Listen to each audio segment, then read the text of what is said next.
இப்போ இந்த உலகத்துல மொத்தமா 1 லட்சம் பேர் தான் இருக்காங்கன்னு வச்சுக்குவோம். இந்த உலகத்துல இருக்க மொத்த செல்வம் $1 லட்சம் வச்சுக்குவோம். இப்போ இதுல $46,000, அதாவது $1 லட்சம் $46,000 வெறும் 1000 பேர்ட்ட மட்டும் இருக்கு. சரி, அப்ப மிச்சம் இருக்கக்கூடிய $54,000 எல்லாருக்கும் சமமா இருக்கா அப்படின்னா அதுதான் இல்ல.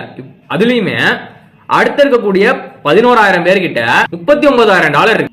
முதல் 12,000 பேர்கிட்ட மட்டுமே $85,000 போயிடுச்சு. மிச்சம் இருக்கிறது $15,000 தான்.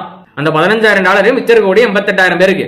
அதுலயுமே இந்த $15,000 இருக்குல்ல, அதுலயுமே $14,000 33,000 பேருக்கு போயிடும். முன்னாடி ஒரு 12,000 பேர் பார்த்தோம், அடுத்த ஒரு 33,000 பேர் பார்த்தோம். மொத்தமா இந்த 45,000 பேருக்கு $99,000 போயிடுச்சு. மிச்சம் இருக்க 55,000 பேருக்கு வெறும் $1,000 தான் இருக்கு. இந்த வித்தியாசம் நல்லா புரிஞ்சுக்கோங்க.